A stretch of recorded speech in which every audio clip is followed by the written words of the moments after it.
good afternoon, good evening for all those of you who are joining us from wherever you are. It is 10:02 a.m. here in Bangalore in India, and we have a very special guest who's joining us all the way from Seattle. It's about 9:32 p.m. for him.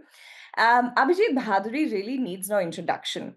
Somebody who's been a stalwart in the space of HR and in the space of learning and development for years, who's coached phenomenal leaders, who's crafted an incredible story through time, has always been such an inspiration. Hi, Karen. Good morning. We are also welcoming our community here. So that's Karen, our head of community. We have the anitaB.org India team. We're very excited for this conversation. For those of you who want to understand the conversation and context of today, we're talking about the intersection of workplaces, of storytelling, and of how you create beautiful cultures.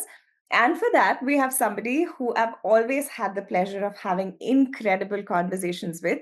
Abhijit Bhaduri is somebody with a multi-dimensional brain, and he always shows up with such presence and with such intent and with such you always feel like you have a coach who's standing by, to really hold you and hold space for you. And that energy is unique and it's interesting. So without further ado, I'm going to invite, and we have him backstage, so we're just going to bring him up on stage. Put your hands together. Abhijit Bhaduri. Hi, Thank you so much Abhijit. for having me. I was Thanks. just telling the audience that you have such presence, and I always remember you as somebody with the energy that is of a very holding space. You've always spoken so incredibly about stories and people and cultures, but you also have such deep presence and energy when it comes to one-on-one conversations. You on stage, you in a conversation is always eclectic and interesting to listen to and hear from. So I'm looking forward to this today. Thank you so much for having me, Shreya. I'm delighted that you thought of me to be here today. Thank you. Thank you. And I'm going to jump right in. Today, we're going to be talking about the intersections of workplaces and cultures and storytelling, and all of those. You've had so many hats that you've worn over time: HR leader, author, storyteller. What really sparked your belief that stories are the truest reflection of workplace culture itself?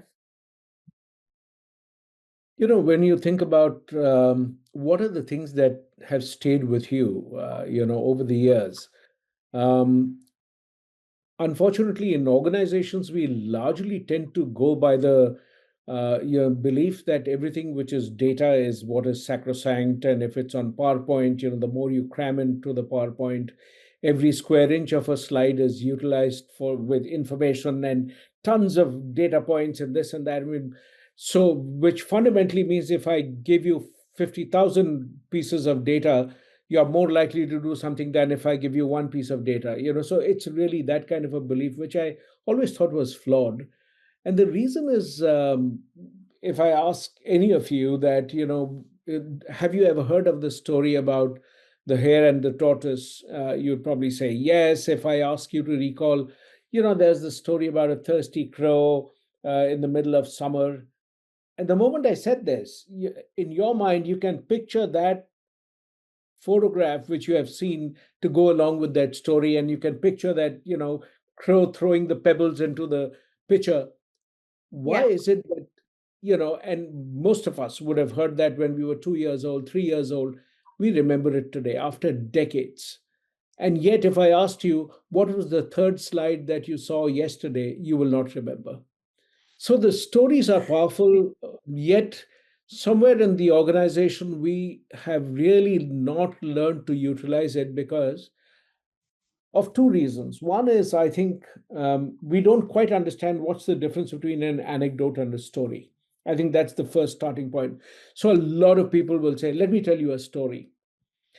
And in many cultures, the word story is associated with telling a lie, or it's actually something. So let me tell you a story about something, and I'm basically trying to distract you. I'm trying to take you away from the main question.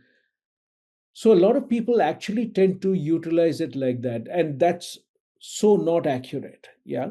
um, so broadly speaking, a story is the truth made unforgettable. So you are really talking about something which is factually correct. It's not as if it is, I'm making up something. I'm really telling you what is the real data, what is accurate, what is the truth. But I'm just adding another layer which makes it very difficult for you to forget it. That's really what a story does. And if you see that, there's so many of these stories that I told you, like the story of, any of Aesop's fables. I mean, there are many of these. They are common across cultures. For example, the story about a bird in hand is like 2,700 Yeah. years old. Bird in hand is worth Yeah. two in the bush. There are hundreds of cultures where an equivalent is given to you. Why? So human beings pass on. The written word actually came much later. It's a relatively new part of our brain. So we don't relate to it as much. And that's really, the more I thought about it, the more I kind of thought that this is really something. And I enjoyed doing this. I started off my writing with a work of fiction, actually, two of them. I wrote one and then I wrote the sequel. MBA, I And remember. yeah, so that was actually sort of really having a go at this entire thing. I really enjoyed the whole process.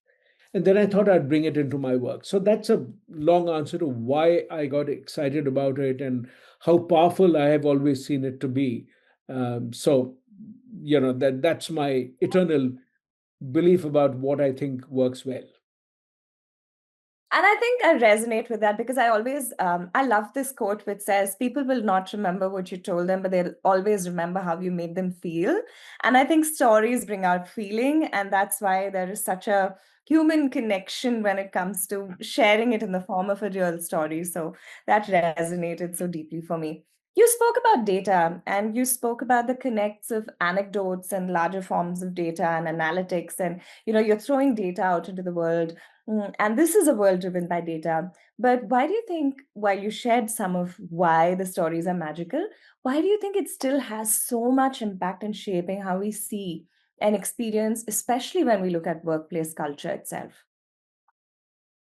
I think we kind of bring to the modern workplace a lot of the beliefs and systems that were created in the industrial age. If you think about it, a lot of our policies and processes, are about 100 years old. So when we first saw shift working, multiple, mass production, we saw shifts. We saw that kind of, one person can be replaced by another kind of a world. A lot of organizations were designed in that time and space. We are continuing that Yeah. legacy. And this is actually a great time for us to build organizations that are created for this time of that we are living in. It's post COVID, it's post hybrid, and it's post AI. There are three Yeah. landmark moments that have happened in the last 5 years, if you think about it. This is really a time when we should really examine all our assumptions. And it's probably the time we should bring the human being into the workplace. We've had a whole lot of things where we have over indexed on everything. If it is not measurable, don't do it. If it is, we've just gone crazy about this whole obsession with measurement and data. We have forgotten that the best way to drive change is really not data. I mean, um, and I'll give you a really interesting example. This was in Bangalore some years back. I was, I watched a sort of young man. Uh, he was probably coming back from work and he stopped on his bike. He had finished delivering some food stuff. I think he was one of the delivery boys, and he was picking up a cigarette. And cigarette packets have all that warning: cigarette smoking is injurious to health. And they now have that massive graphic, which is really gross, if you ask me. And he was Yeah. buying that, Yeah. and I said that, excuse me, what is this whole picture all about? And so the guy, without even looking at it, he said, oh, this one, this is a map of where tobacco is grown. So I said, oh, really? Okay. So why do they do that? They said, well, this tells you that tobacco is grown in this part of the country. So it's a map, and that's what it's telling us. So much so for literacy and so much so for education.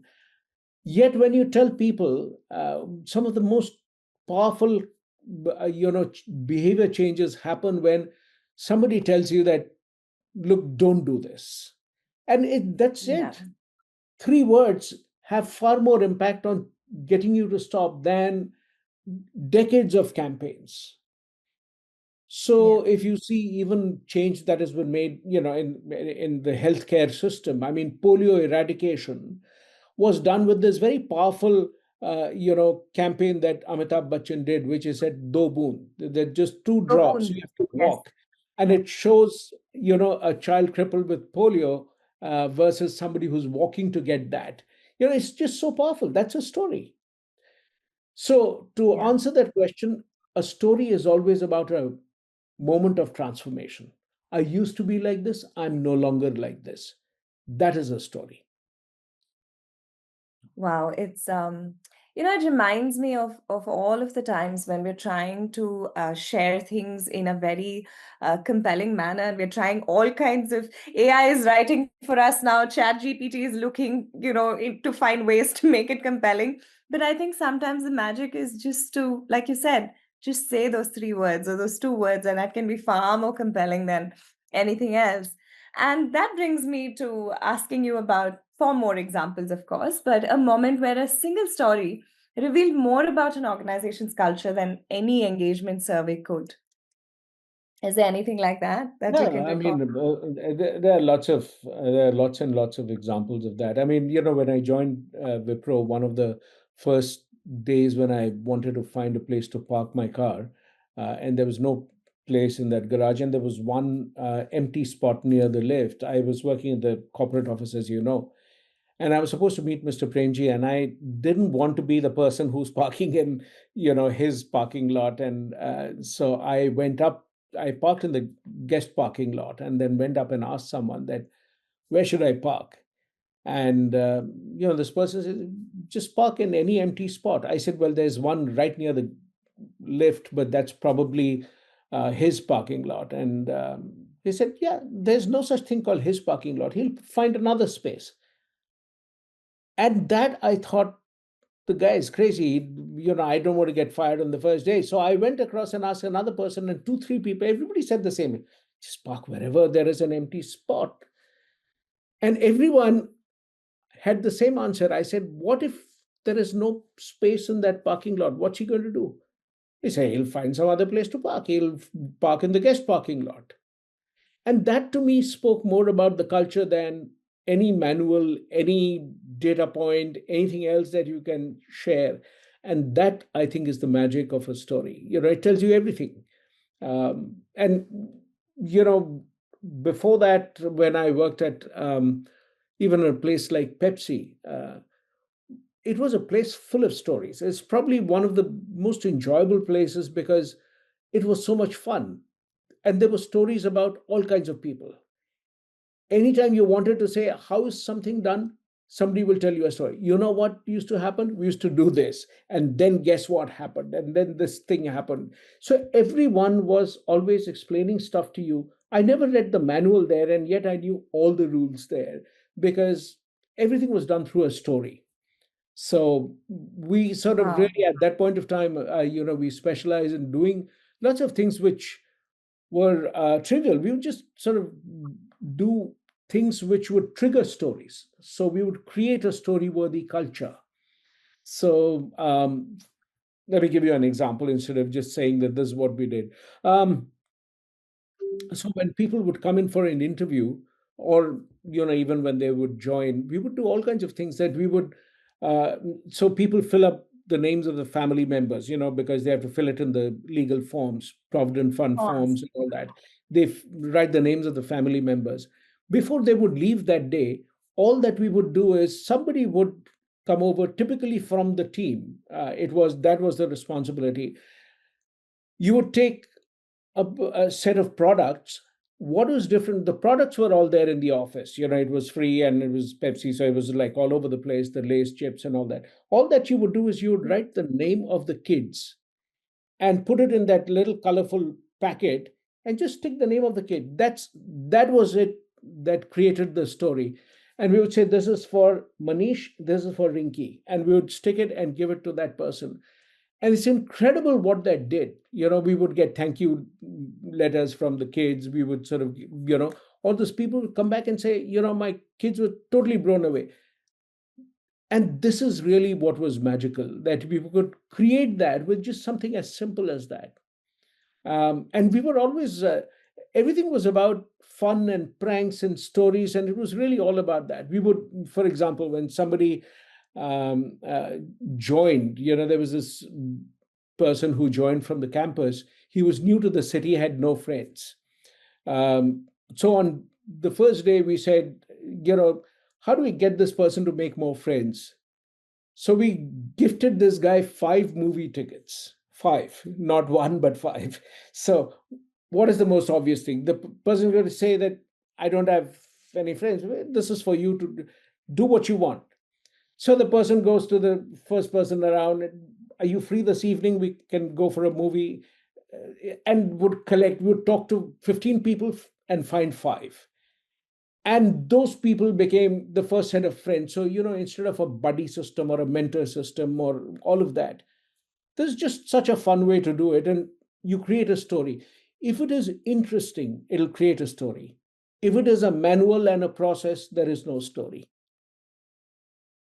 Absolutely. I completely resonate with that. I think that's the joy I have of doing what I do at Anita B, because we're all about stories. It's the women that we speak to, the women that come and talk to us, people like you who are phenomenal allies that just sign up and share.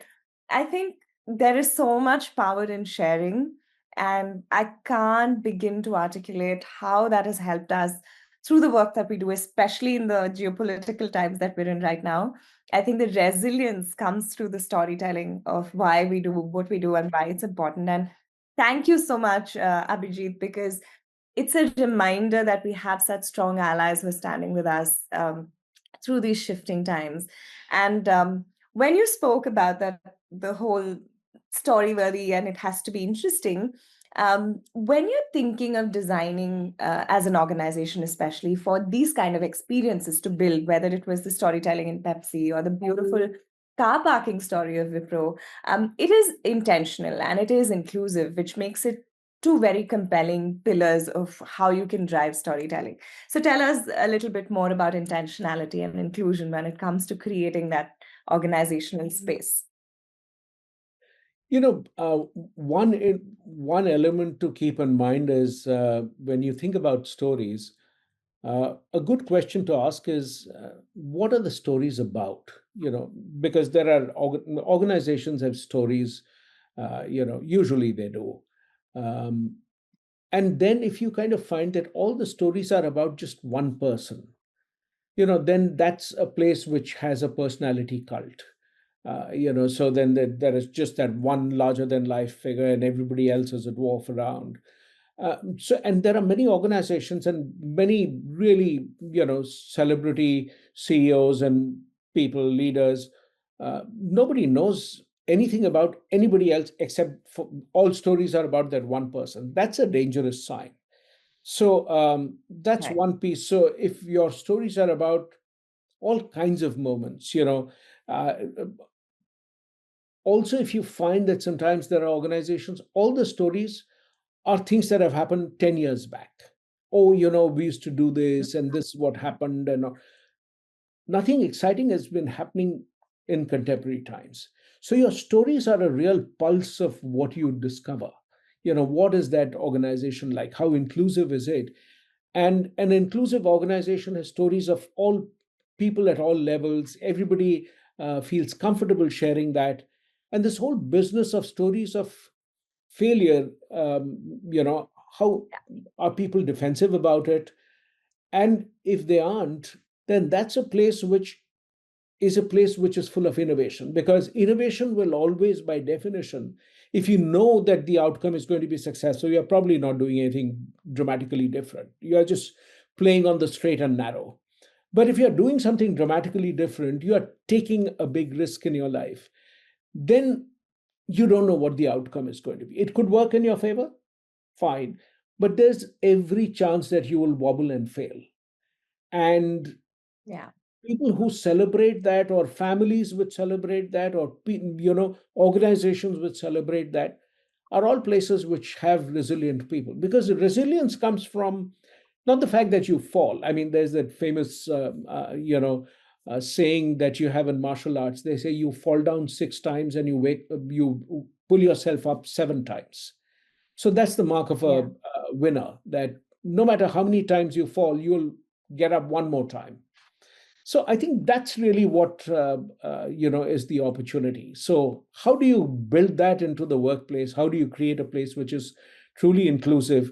That's really the way that you do it. Your stories are spread across, they're across time, and you're as comfortable talking about your successes as about your failures.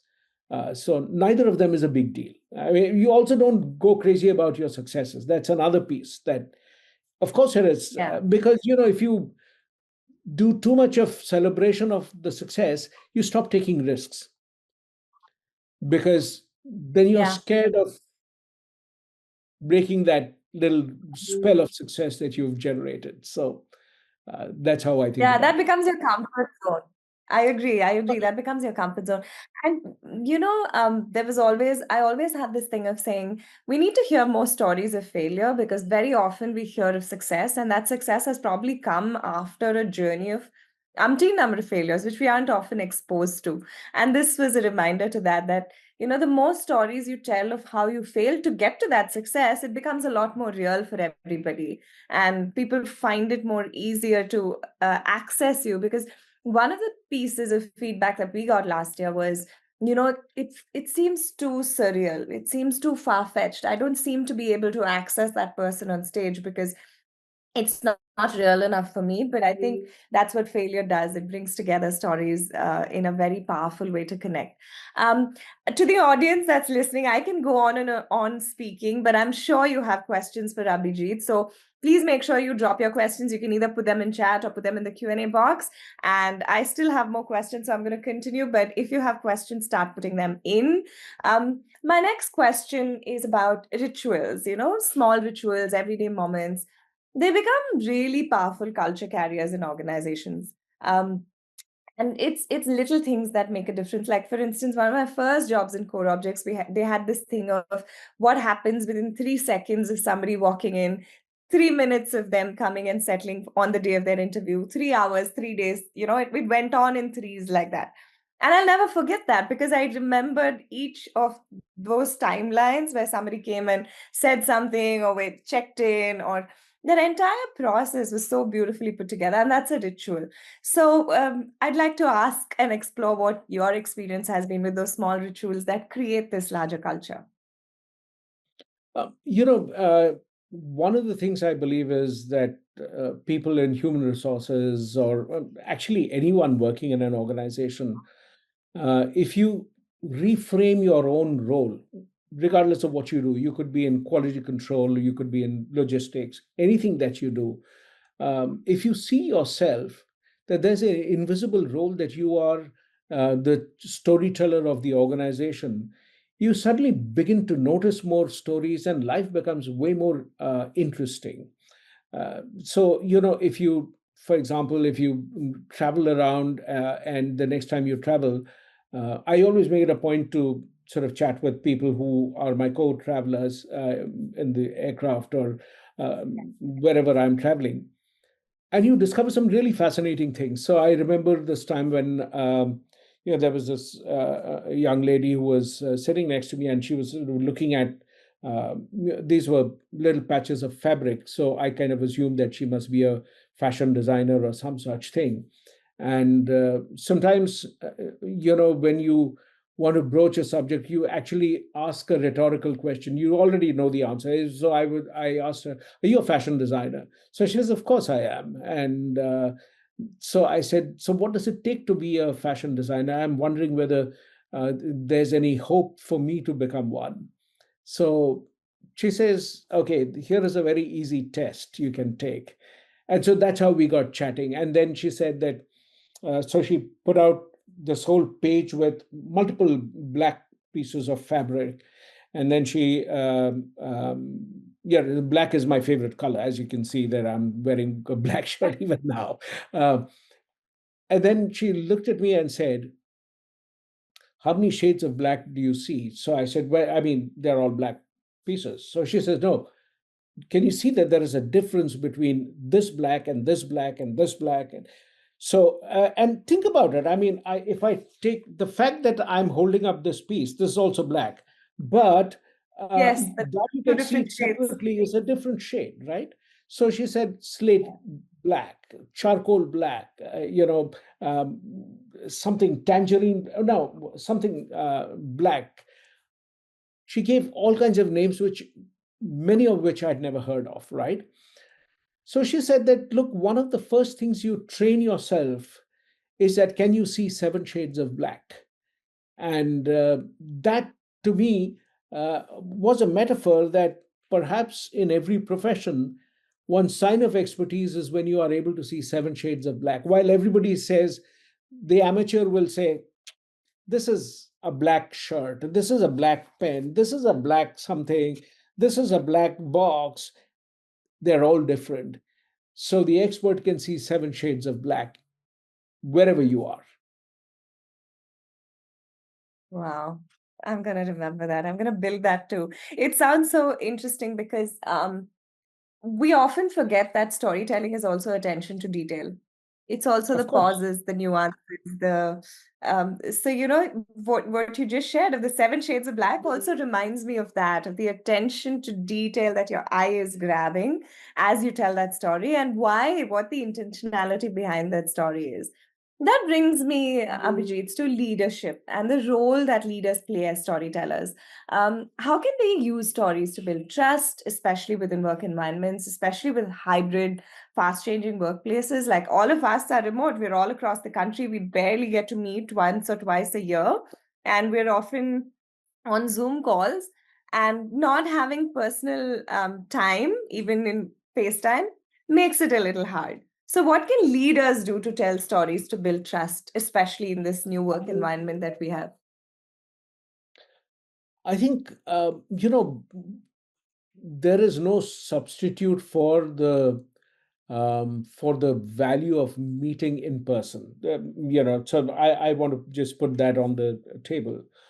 Um, there were, when I was in India about 2 weeks back, I actually caught up with some people who I had last met when I was in college.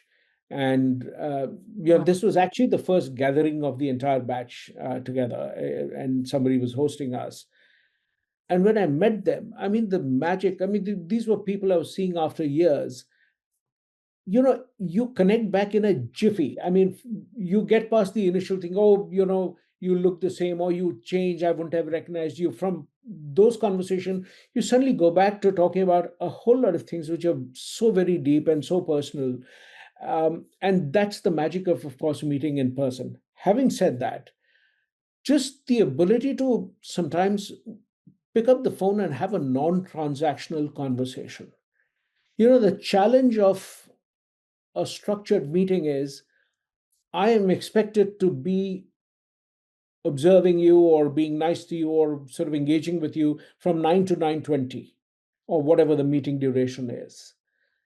Actually, sometimes when you call up somebody, whenever I've worked with people who were remote, I would actually make an extra point to always call them up and talk to them, which is something which is non-transactional. Making sure every 2 3 days I will call up, depending on the size of my team. Towards the end, I had a pretty large team, so I wasn't able to do it every week. But every 10 days, I certainly would call up everyone, make sure that I spend 15 minutes talking to them about things which have nothing to, no reminder about work, no conversations about did you complete that, by the way, before I leave, can you just send me the report? None of that. It's a pure play conversation, and people used to actually wait with bated breath that am I going to then pop in the question and ask. And that's not the place where you do it. And if you start to build the non-transactional conversations, human beings actually operate on this lack of efficiency in some sense. Machines Yeah. make us efficient. the human connection is inefficient. When I ask you about, Yeah. you know, something that had happened to you, it's not efficient. But that's what builds the Yeah. humanness. That's what builds the relationship. And that's what people remember, that, thereafter. So something as simple like like somebody who I'm meeting after 5 years, if that person, the last time when I met, I recently came across somebody who was traveling through to Seattle. So I met, he was a former teammate of mine. And I said that, oh, your kid must have finished college and must be working now. And the person said, how do you know that?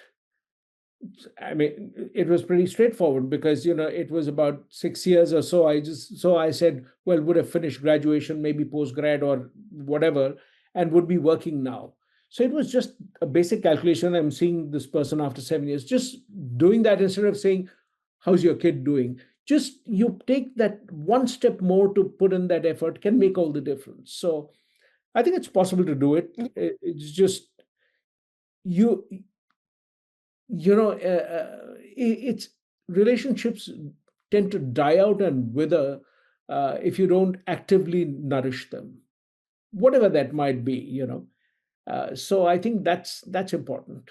And if I know that you really care, it doesn't matter. You could see somebody after 40 years, the relationship just takes off from there. Yeah, it picks up from exactly where you left it. I know I resonate with that. There's this beautiful quote which says, I want to know what the weather's like. I want to know how the coffee tastes in your mouth. I want to know, it's all this detail. And it says, I just don't want to know what's up. And I've always resonated with that quote because I think human beings are so interesting, irrespective of what backgrounds they come from, where they come from. There's such a unique imprint of who they are. And I think my excitement in meeting people shows because I love to give hugs. I love to feel Yeah. energy. It's such a beautiful moment to connect with somebody else. And I've often been told, oh, you think only the best of everybody in the world. But that's because that's what reflects back to me. Because when I am experiencing people, I have only experienced the best of people because that's what I'm accessing and that's what I'm believing in. And this just it's philosophical now. We've steered into philosophy, but it makes so much sense. And if workplaces can sort of work on that, I think it'll be so much more joyful. Like Priya on our team, who just said hi to you, I've known her for the last 12 years. My team is made of people who have met in different spaces in different times that have come together. And it's so nice to also learn, grow, be vulnerable, and Yeah, so it was so nice to see somebody I've met. I think last I would have met Priya perhaps at the SHRM conference. That's where I think I met her last, and it's lovely. I mean, so yeah. that's the magic. I mean, and I'm privileged that I tend to do the work which puts me in touch with people periodically, and it's just the advantage of the medium that I work in. So I'm really happy to be doing what I do. And it's also the person you are. So thank you for that presence. So Oh. um the next question I have for you is, have you seen storytelling shift the trajectory of a team or a company culture? And what do you think has changed in some of those scenarios? And why does that help? Good and bad, both ways. Stories can, for example, whenever I've joined a new organization, um, I make it a point never to ask about people from somebody else, like, what is this person like? Because then, you tend to get biases both ways. Somebody says, oh, that person is not good at what they do, or this person is absolutely a superstar. And it tends to color your judgment. You're not being fair to everybody else. So I never ask that question. So that's one time when I don't ask for a story.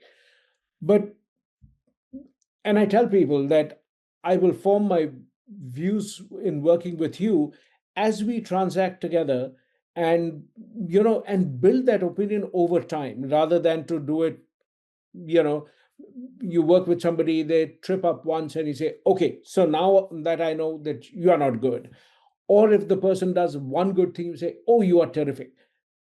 Well, I'd probably agree to the terrific part, but mistakes are, you need a little more grace. I mean, I personally think I've very rarely done something great at first shot or even second shot. I'm a person who improves through iteration. And so I'm always very sort of supportive of people who grow through iteration. I'm a late bloomer. So I always understand that there are people who are like me who don't get things at one shot. They will get it over time.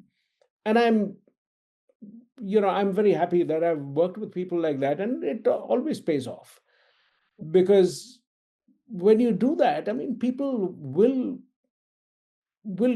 always try to do the best that they can. So if you kind of see, it depends on your basic belief about people. Yeah. If you believe that, things will go wrong if you trust people, then that's the kind of person that you are. You will always be looking over your shoulder. You will always, you don't enjoy life. I've Yeah, in have I been sometimes smacked in the face because of that vulnerability? Yes, I have. But if I look at the overwhelming number of times when I've met phenomenal people because of that, that ratio is just disproportionately huge. I mean, so maybe 2% of the times somebody has punched me on the face with that. Okay. And I sometimes, whenever that happens, I do feel that, gosh, that was a real stupid move for me to have done this. But I go back to, because fundamentally I prefer to be like that, that I Yeah. would rather, place my trust, and 99% people will, never let you down. So, I Absolutely. think it's I worked well resonate. for me. Yeah, it resonates so much because it's also, and there is neuropsychology to this, because it is what your brain is rewired or engineered to do, and the outcomes that will come out of whatever that belief is that you have is, so The there is mirror science to it. neurons. Yeah. Yes, of course. Yeah. So moving to the next, there is a question in the chat, and this question is linked to that for those listening today. What's one actionable step that they can take tomorrow to begin unlocking the power of stories in their own workplaces? For people who head teams, manage teams, for people who are part of teams, what can storytelling do for them? Shall I give you 4 ideas? Yes. Yeah. Okay. Um, First is, okay, so the 4 cues to remember are first time, last time, best, and worst. Okay. You put that in front of any situation, the other person has to respond to us with a story. Give me the best boss that you have had. Yeah. The moment you ask that, somebody will tell you a story. What made the person the best? And they will say, oh, the person did this, that, and the. Who's the worst ever boss that you had? They'll tell you a story. I used to work with so and so, that this is what he or she did, and it was awful. The first time, talk to me about the first time, your first day in this office. What was that like? You just shared something a little while back, about your first day. Uh, or talk to me about the last day when you were leaving whichever organization. Yeah. All of them will have stories, good or bad, that depends. True. So True. I think. even there are times when I think of the creative ways in which people have bid farewell. It's been, sometimes it's just amazing. What somebody does. I mean, it's just absolutely incredible. So I think one of the most moving things was one of the places where I worked. There was a security guard who used to man the reception there, and he said to me that, I want your phone number, and I said, okay, take it. What do you want? What can I do for you? So he says, no, nothing. I will let you know when the time comes. And I was wondering that what could this, does a person have a due which I can, clear up or something? And it turns out that he wanted to call up and wish me on my birthday. And and I was blown away by that. I mean, it was so amazing that the person did that. And he so it's just, you will see that there are incredible stories all around you. Yes. You just have to pause and look for them. They are always there. Every single day, there'll be something that you can think of which is amazing, which is story worthy. Every Yeah, day, something which is happening to you. I think that goes back to reflection at the end of the day. When you think of it, there are so many moments and people that you've met that you could be grateful for, conversations that were sparking something. When you spoke of farewells, I remember my Aeon farewell. My cake said "Fine Go" and my sash read "Traitor," and I'll never forget it because it was so, out of. I was made to wear it the whole evening, and so there are things that just stay with you for life, and that's because somebody made put the effort to ask or share or be. And that brings me to my last question. Is there one story, Abhijit, that continues to stay with you as a reminder? You've shared so many today of what's truly inclusive, what a truly meaningful culture can really look like. When you want to reward people for and this term reward inevitably lands up being a tangible gift or money or bonus or some such thing. One of the things that I would sort of always urge you to do is to actually say that, suppose you had zero budget, all that you could do was to write a short note for this person. Do that, because whatever you do, that note will stay with this person forever. Yeah. And so many times, it's one last story I'll share. When I was working in advertising, I actually landed up, we hired a bunch of management trainees. When they joined us, we discovered that a competitor was paying them about 20% more. Um, and so all these people had a big sort of feeling of resentment that, heck, we made a mistake. We should have gone and joined these people and all that. And they could certainly do that. And I knew that the first month when the money would come to them, that's the time they would have classmates who would get that much more, and these people, they would feel bad about it. And my team and I, we sat and thought that, what is it that we can do to sort of make it special. So one of the things we did was, instead of doing the bank transfer, we actually got the money pulled out in currency notes, brand new currency notes. We stacked it, put it in an envelope, and I wrote for each one of them. There were about 20 of them. It wasn't really like a huge lot. So for all 20 of them, I wrote a note saying that, uh, dear so and so, this is the least you will ever earn in your life, but it will always be the most special amount you've ever earned in your life.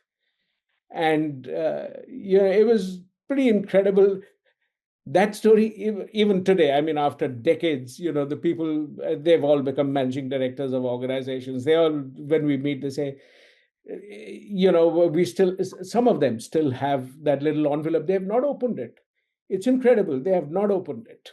And, it's still there. So they say, I only hope you didn't put fake currency notes in that. I mean, they pull my leg and do all that. But yeah, I mean, that's, so you can make the simplest thing, the most, adversarial kind of scenario, and I think I learned it from my mom, who used to always reframe, no matter what I did, how bad the situation was, she would always reframe it and put such a positive spin to it. You're almost grateful that you had that problem, so so she was really that person.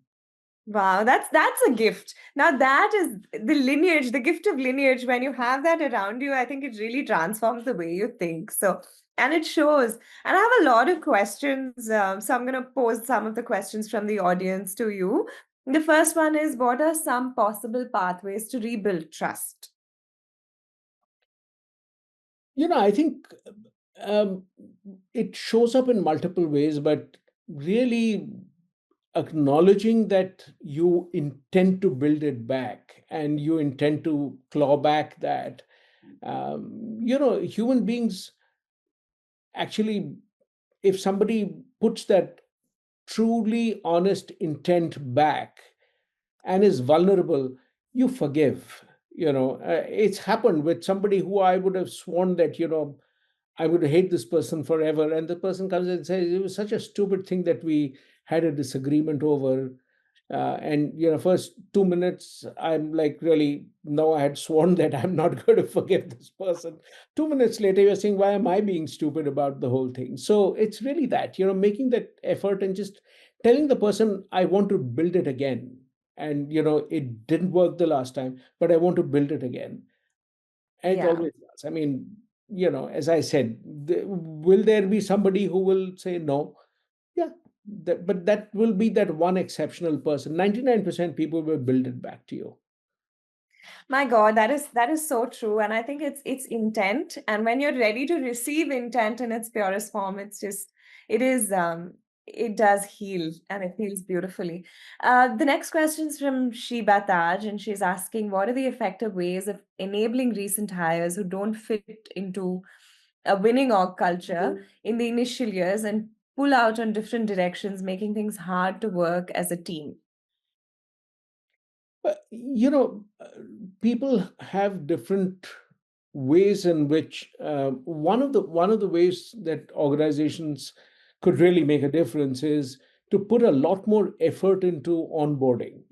When you hire somebody, they didn't come into this world with the thought process that I'm training all my life that I'm going to go and work with you. That's not what they were born into this world with, the mandate. So, how do we make people understand what's the right way to behave? So, when you think about culture really as a way of behaving, the ways of working, how do we engage with each other? Spending that time is actually it pays back, because more often than not, I've seen organizations cut short the time that you spend in onboarding somebody and say, yeah, yeah, okay, don't worry about all this, we'll tell you, just start working. It's just a very bad idea, because you want to tell the person what are the do's and don'ts, what are things that happen, how do you do it, and you do it through stories. So imagine if there are 10 stories that you can write about the org culture. Let's just and have 10 people share that with you, and spending the time on the first date, that ensuring that you don't eat alone, that ensuring that somebody comes and uh, makes sure that you have somebody to ask even the silly questions, all of that, and people respond back, they see the intent of that, and they respond back. It's much harder to correct it 2 years later when the person has been on that, you've been ignored, you've been sidelined, you've been made to feel invisible. There is a certain amount of hurt that will need to be handled before the person comes back. I some time back, I wrote a recent paper on grief, for a handbook. There's so many forms of grief in the organization we don't acknowledge. Yeah. Grief of losing a dear colleague, a grief of being sidelined, grief of not being acknowledged for the work that you've done, and somebody else gets the credit. There are hundreds of things. I remember there was a friend of mine whose company was bought over by one of the uh, magnificent seven, as they say, the Mag Seven. Yeah. And I was saying that, oh, you must be thrilled with the fact that you are now part of this organization. Your startup was bought over. And he says, that's the worst decision I've made in my life. And I said, why? He says, you from being a group of small, tiny group of people who could do all the things that we did, and there were times we laughed together, we cried together, and all of that. Yes, we have like 50x of resources today, but we are a completely invisible part of the organization. And I'm just waiting for that 1 year before I can leave, and that's the best thing that I'll be able to do. So you might think that getting that multi-million-dollar deal would make this person happy, and it didn't. So lots of times, there are things that we think that make people happy actually don't, and the things that we think would make people sad, if somebody reframes it in a certain kind of a way, you're almost grateful that such a thing happened, and therefore you are better off for it, you know. Yeah. So, so we just have to look at it with the right lens. And I think it's an empathy lens that we need to build, because if you're so caught up in your own loop of things, you often miss the cues from around you, and the answers could potentially lay there. And this is my own personal reflection of, listening when it's important, holding back and not saying when it's important. It's just been, yeah, I think that's such a beautiful way of putting it. Thank you, Abhijit, for sharing. The next question is, how can the HR function drive the storytelling culture in an organization? And given in today's times, how has HR function evolved in this context? Mm. So, first of all, I think HR is really the storyteller of the organization, because, anything that we think about that really matters to us at work, all the questions that people ask: where do you work? How much do you get paid? What's your designation? What is your promotion like? Are you learning stuff? Do you have great benefits? All the things that people care about in their work life are things where HR has a choice. Mm. Each choice is a story opportunity, and good or bad. So if you don't create great stories, bad stories can be created as well. When you interview somebody, when you reject somebody, each time, these are processes that are opportunities for stories. So when you make it into a story worthy moment, it just can be amazing. So I think HR has that opportunity. Today's day and age, I think, is an opportunity for us to sit back and think that, and I will say something which is potentially politically incorrect, but I'll say it any which way, that I think HR has had too many MBAs and too many people who are looking at data and numbers and doing convergent thinking. That is important, and there's a finance team that does it, there's a business which does it. I think what HR is trying to do in trying to get a seat at the table, we've lost access to the employee cafe. So go back and build that relationship with each of the people. That's really where, and everything that you aspire to do from the business point of view can be done, but it can be done through the unique lens that you have the opportunity to impact. So I think, I'm not saying quantitative work is unimportant. I'm not saying that. But I'm saying that if you lose the basic thing that you do, it's a tragedy. So don't Yeah. lose that human side, Just make the workplace fun. And the fact that so many people turn back and say, oh my God, it's Monday, or that, my God, today is Friday. Can you believe it? I don't have to come to work. It's such a sad reflection, and that's a challenge. How do we turn workplaces into places which are fun? I think that's how I see it. Yeah. And the last question I have is from Swati, who asks, how can storytelling be implemented in a small organization more effectively?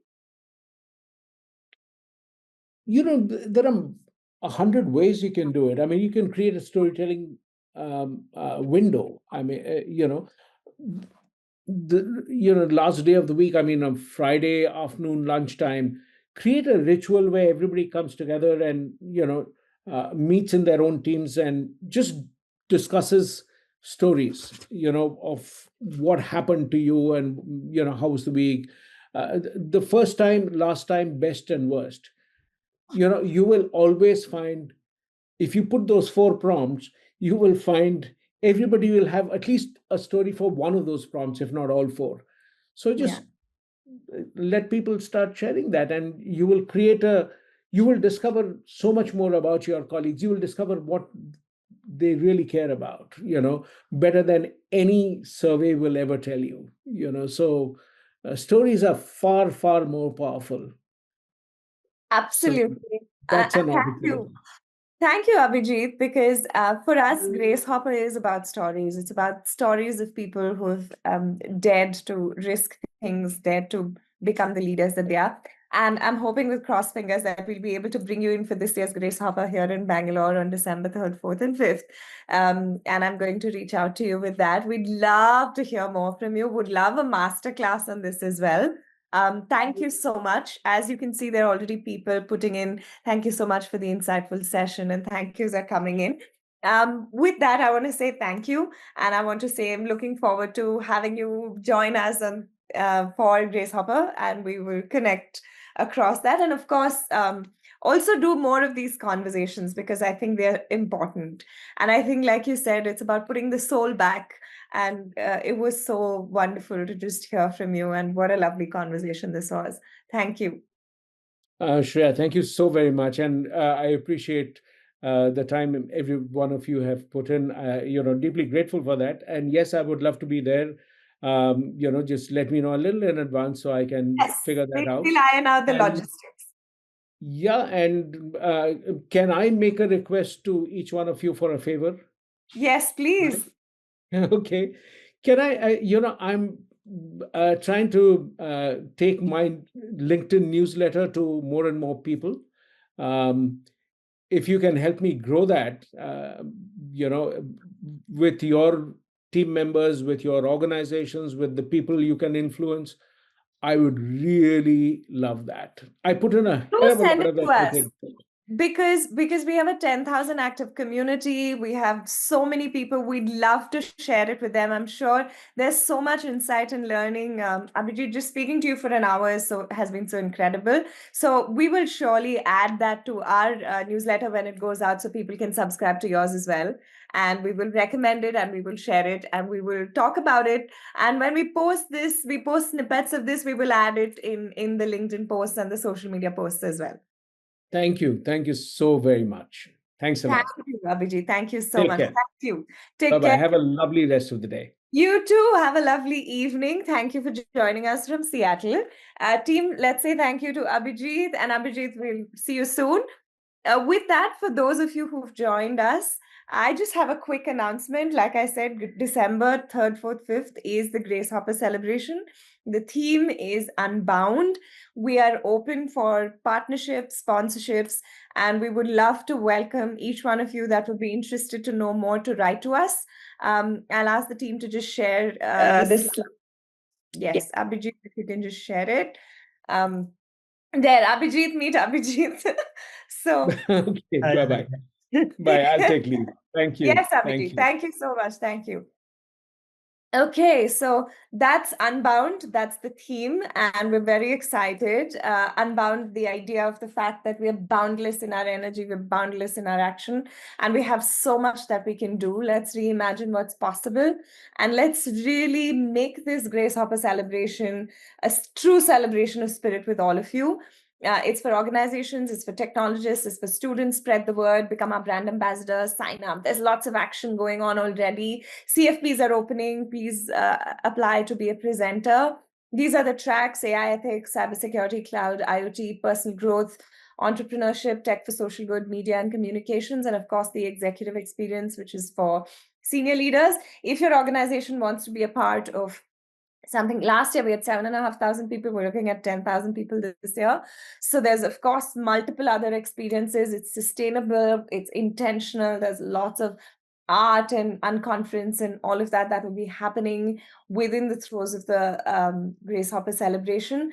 So make sure you come. It's accessible, it's inclusive, it is the place to be, and it is a place for you to learn, grow, share, and really come celebrate the spirit of people who are in tech or who are impacted by technology. If you're interested to know more, write into us, corporate@anitabindia.org. Would love to hear from you.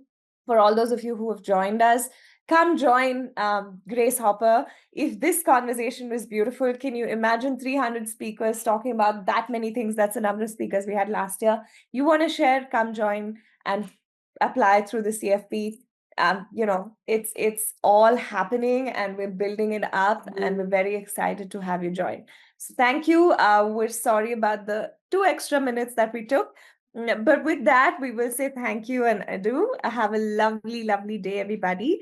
Thank you for joining us. And it was a pleasure and honor, as always, to connect with all of you. Thank you for your engagement, your questions. I know we couldn't answer a couple of them, but we shall.